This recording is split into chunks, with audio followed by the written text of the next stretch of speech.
आमना Hormuz के पानियों पर ईरान का कब्ज़ा और ईरान अब वो करने जा रहा है जो दुनिया को पत्थर के दौर में ले जाएगा। ईरान क्या करने जा रहा है और पूरी दुनिया पत्थर के दौर में कैसे चली जाएगी, इस बारे में अज़हर अली ख़ान से बात करते हैं।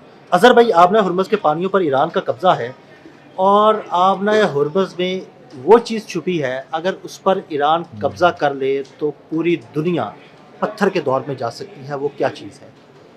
ईरान ने कहा था कि अब अगर आपने दोबारा जंग छेड़ी ना इस सीज़ फायर के बाद अमेरिका को, तो हम आपको ना नए सरप्राइजेज़ देंगे और नए ज़ावियों से नए वार करेंगे। अब ये बात ना थोड़ी बहुत धमकी लगती है, लेकिन ये बात किसी आम आदमी ने नहीं कही, ये कही है बाकर कालिबाफ ने, जो ईरान की पार्लियामेंट के स्पीकर हैं। है बिल्कुल। संजीदा बात करते हैं और बिला वजह हाँ जो जी, है ना बिला वजह कोई ऐसा बयान नहीं इस देते तरह वो। के बयान नहीं देते। तो उन्होंने कहा कि हम सरप्राइजेज़ देंगे। अब सरप्राइजेज़ के नाम पे एक ऐसी चीज़ सामने आ रही है रिपोर्ट्स के अंदर कि ईरान जो है वो अंडर सी जो केबल्स हैं, 7 केबल्स जो आमना हुर्मुज़ के नीचे से गुजरती हैं, उसके करीब से इंटरनेट गुजरती हैं, केबल्स। इंटरनेट केबल्स हैं, कम्युनिकेशन की केबल्स हैं और दुनिया की कम्युनिकेशन उस पर डिपेंड करती है। 97% ट्रैफिक उसमें से गुजरता है। उसको उड़ाने का उन्होंने मंसूबा बना लिया है, उसको निशाने पर रख लिया है और कहा है कि अगर बहुत ज़्यादा ये शहर के करीब पहुँचे ईरान की, तो ईरान अगर जो वार करने जा रहा है वो दुनिया का सबसे बड़ा वार होगा। डाटा के हवाले से सबसे बड़ा वार होगा, इंटरनेट के हवाले से सबसे बड़ा वार होगा, कम्युनिकेशन के हवाले से सबसे बड़ा वार होगा और उसके बाद पूरे पूरे रीजन नीचे गिरेंगे। मुल्क नहीं गिरेगा, एशिया गिरेगा, मिडल ईस्ट गिरेगा, यूरोप गिरेगा और हिल जाएंगे सब और डिपेंडेंसी दीगर केबल्स की तरफ बढ़ जाएगी। अब इसकी मैं आपको तो थोड़ी सी तफसील बताता हूँ कि ये बेसिकली 7 केबल्स हैं जो उसके नीचे से गुजर रहे हैं आबना हुर्मुज़ के करीब से।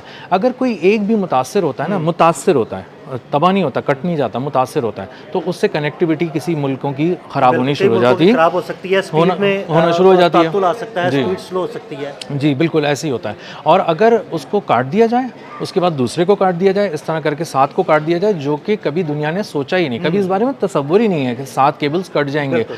तो ऑप्टिक फाइबर केबल्स हैं, डाटा जो है वो रोशनी की रफ्तार से यूँ समझ लें आसान अल्फाज में ट्रैवल कर रहा होता है। तो वो कटने का मतलब ये है कि सीधा सीधा अरबों डॉलर का हर लम्हे लॉस शुरू हो जाएगा। अब वो उसको ऐसा लॉस है जिसको दुनिया ने कभी कैलकुलेट नहीं किया। तो अगर आप उसको कैलकुलेट करने बैठेंगे ना इंटरनेट पे, तो आपको पता नहीं चलेगा। कभी 2 अरब डॉलर की फ़िगर आएगी पर डे, कभी 5 अरब डॉलर की फ़िगर आएगी, लेकिन फिर भी ये लिखा हुआ ज़रूर आएगा कि आप उसका अंदाज़ा नहीं कर सकते जो होने जा रहा है। अच्छा भाई, मुझे ये लगता है कि अगर वो केबल्स जो हैं वो डैमेज कर दी जाएँ या काट दी जाएँ, तो सबसे पहला तो मुझे लगता है कि ये नुकसान होगा कि तो दुनिया का आपस में राब्ता ख़त्म हो जाएगा। जी, जब राब्ता ख़त्म बिल्कुल। हो जाएगा, तो अगर मुआशी तौर पर देखें तो बैंकिंग निज़ाम तो बिल्कुल ही तबाह व बर्बाद हो जाएगा, ख़त्म हो जाएगा।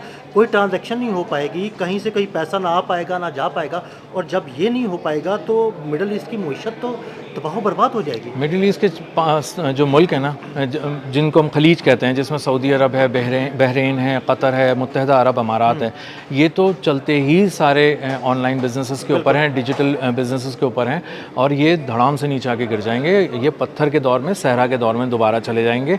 ये बिल्कुल एक सीधी सीधी लिखी पड़ी बात है। दूसरी बात यह है कि आप आसान अल्फाज में समझें, अगर मैं यहाँ खड़ा हूँ तो क्या होगा इन 7 केबल्स के कटने के बाद। मैं किसी को व्हाट्सएप नहीं कर सकूँगा, एक मैसेज भी नहीं कर सकूँगा, मैं व्हाट्सएप पे कॉल नहीं कर सकूँगा, मैं किसी तरह की जो सोशल मीडिया ऐप है वो नहीं चला सकूँगा, मैं किसी ऑनलाइन बाइक राइडिंग सर्विस को, किसी और कार सर्विस को नहीं बुला सकूँगा। कहीं जाना है मुझे तो वो ऑनलाइन जो एक राइडिंग का वो सिलसिला है वो रुक जाएगा। इसके अलावा ऑनलाइन शॉपिंग में नहीं कर सकूँगा, बैंकों से बैंक ट्रांसफ़र नहीं कर सकूँगा, किसी तरह की पेमेंट नहीं कर सकूँगा और कोई चीज़ ना पेमेंट निकलेगी ना पेमेंट होगी। हाँ तो जाएगी क्योंकि नहीं। जब सारा सिस्टम ही कनेक्ट नहीं रहेगा, जी जी जी तो सब कुछ जी, रुक जाएगा। मैं सबसे पहले तो बैंक से कट जाऊंगा ना।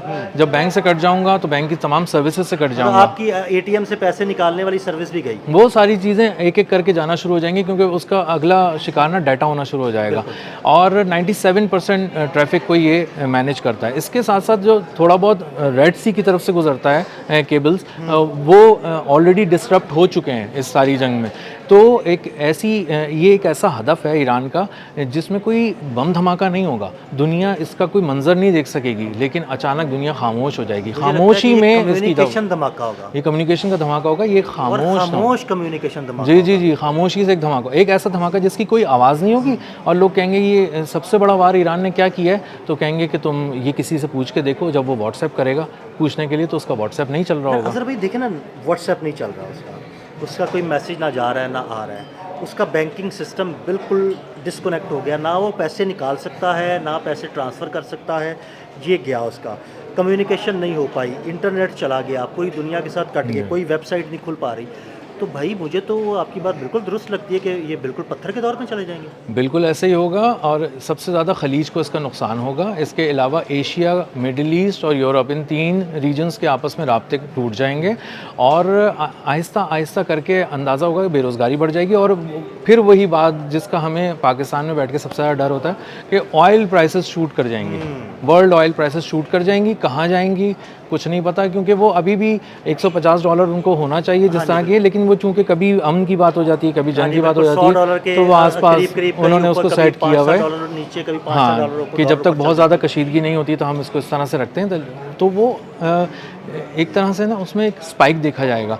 जब उन प्राइसेस में देखा जाएगा स्पाइक, क्योंकि उनको पता है कि ये एक दिन में तो जुड़ने वाली है नहीं, और ये डिस्ट्रप्शन जो है वो अरबों डॉलर के हिसाब से जो है ना वो गिराना शुरू करेगा। ये काट दी जाती हैं तो इसको दोबारा रीस्टोर करने के लिए इन सर्विसेज को कितना टाइम लग सकता है? अदिल भाई, इसका कोई टाइम नहीं दे सकते आप। उसकी वजह पता है क्या है? क्योंकि ये आम सी केबल नहीं है जो मेरे घर में कटी है जिसको मैं जुड़वा लूंगा। ये तो वॉर जोन के अंदर है। एक तरफ अमेरिका खड़ा है और ईरान खड़ा है समंदर के नीचे, और समंदर के नीचे सी बेड पे ईरान के मिसाइल भी हैं। कटने के बाद तब तक नहीं जुड़ सकती जब तक ईरान अलाउ ना करे और जंग खत्म ना हो। ईरान अलाउ ना करे, ईरान करीब ना आने दे। ईरान तो किसी को स्ट्रेट ऑफ हॉर्मुज के करीब नहीं आने दे रहा। तो स्ट्रेट ऑफ हॉर्मुज के करीब आके समंदर के अंदर जाके बहुत ही आराम से सिविल वर्क करना और सारी चीज़ों को जोड़ना, जो जिस तरह से भी वो जोड़ी जाती हैं, एक वो भी एक पूरा टाइम टेकिंग प्रोसेस है। लेकिन उससे ज़्यादा प्रोसेस ये है कि आप अपना हॉर्मुज के करीब तो पहुँच के दिखाएं पहले। तो वो 2000 तजारती जहाज़ वहाँ पे फंसे हुए हैं, ट्रैफिक जैम हुआ हुआ अपना हॉर्मुज के बाद, 20,000 सेलर्स फंसे हुए हैं और वो उनके पास अपने, मुझे तो लगता है जो सेलर्स इतने अरसे से फंसे हुए हैं उनके पास अब खाने पीने की अशिया भी कम होती जा रही हैं। वो उनको पहुंचाई जा रही हैं अलग अलग। कभी वो किसी मुल्क से मांगते हैं क्योंकि उनकी शिपिंग कंपनीज ने उनको अकेला छोड़ दिया है। और दूसरी बात ये कि वो शिपिंग कंपनीज भी क्या करें इस वक्त जो सूरत हाल है, क्योंकि ना तो कोई जहाज आ सकता है ना जा सकता है, यहाँ की इजाज़त के बगैर तो ये सब नहीं हो सकता। तो शिपिंग कंपनी भी जो है ना वो भी बेचारी बेबस हुई हुई है। हाँ बिल्कुल ऐसे ही है, क्योंकि वो तो ऑलरेडी बहुत सारे खर्चों से लड़ रही है ना शिपिंग कंपनीज। तो वो अपना सामान उन्होंने लादा हुआ है जहाज़ों के ऊपर, अब वो ना आगे जा सकते हैं ना वापस अपने पोर्ट की तरफ जा सकते हैं। वापस आके उतारने का भी खर्चा है। पोर्ट पे अगर आप कोई सामान वापस आके उतारते हैं ना तो उसको आपको उसकी एक बाकायदा फ़ीस देनी पड़ती है, और जब आप उसको अगले दिन नहीं उठाते ना तो डैमरेज चार्ज करना शुरू हो जाता है हज़ारों डॉलर पर डे के हिसाब से, और अगर आपका कार्गो बहुत ज़्यादा है तो लाखों डॉलर्स के हिसाब से भी होता है।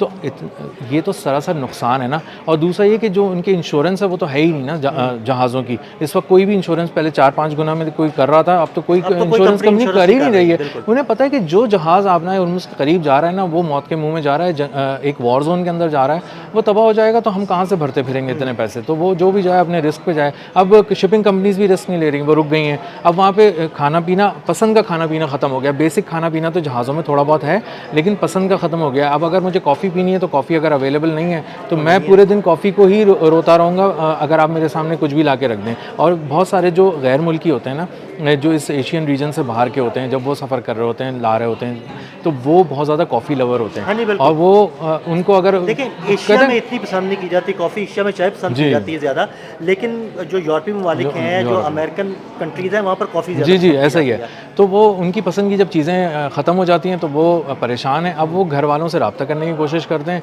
और बताते हैं हमारे सर पे ड्रोन उड़ रहा था, हमने दूरबीन से देखा तो बहुत दूर ना एक जहाज़ पे आग लगी हुई थी, हमने तबाही देखी है, हम इतने अरसे से। फिर ड्यूटी आवर्स बहुत तवील हो गए तो इसकी वजह से वो बहुत ज़्यादा तकलीफ़ में। तो ये तो एक पहलू है इसका। अगर आप वापस इस डाटा की तरफ आते हैं तो आपको अंदाज़ा होगा कि आप ना क्लाउड सर्विसेज चला सकते हैं, ना कम्युनिकेशन चला सकते हैं, इंटरनेट ख़त्म हो जाएगा, फाइनेंशियल सर्विसेज डाउन हो जाएंगी आपकी।